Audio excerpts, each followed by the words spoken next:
It has been said that if you keep on doing what you always did, you keep on getting what you always got. And that is actually incredibly true. So we need to constantly innovate, change, find better ways of doing things to keep pace with demand, but also to improve quality.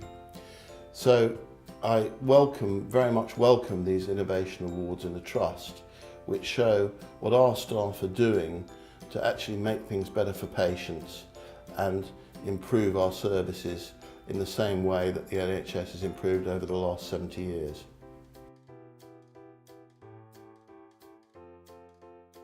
So myself and my colleague, Dr. Shields, we identified that there are quite a lot of problems at the moment with the way that junior doctors deal with their mental health. And essentially there have been quite a few studies recently in a lot of publications that have shown that junior doctors, and in particular actually foundation doctors, do deal with a lot of stresses and a lot of things that they're not really used to and don't really have the coping mechanisms for it. So initially we did some questionnaires alongside some junior doctors that we know, and we asked them how they felt, how well equipped they felt to cope with these difficult scenarios and situations. And we found that actually there wasn't a lot available. Even though there are good support systems available, such as supervisors, there was nothing really peer-led.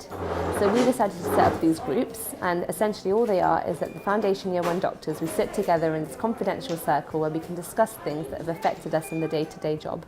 These include things like deaths of patients, difficult families, difficult relatives, difficult consultations and difficult colleagues, or anything that's really affected anybody at all.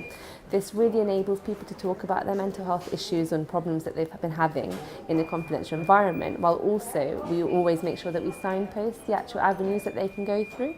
So this kind of includes any mental health helplines and things that is particular for junior doctors, so that if anybody does need more help, because obviously we aren't specialists in that field, they know which way to go, but also have that peer support environment. Ultimately, we figured that if we can help tackle these issues, happier, healthier junior doctors make for happier, healthier patients, and that was our whole idea.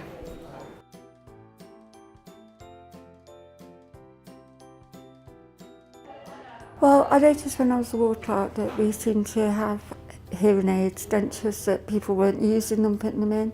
So I just thought if we had a visual aid above the bed, then everybody that was working around that patient would know that they either had hearing aids and needed to put them in so they could have the conversation, or especially like at meal times, if they had their dentures in, then they could at least eat and do it properly. So I just came up with the idea of maybe just a little icon at the back of the bed.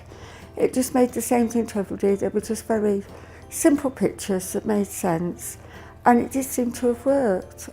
We seem to have found that we don't have as many losses, and we've noticed more patients do sort of interact more often because they can see, they can hear, and they just feel better about themselves. So I'm quite pleased really that it seemed to have worked.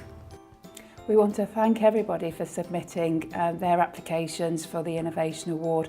We received so many ideas, and it was really, really difficult to pick the winner and runner-up.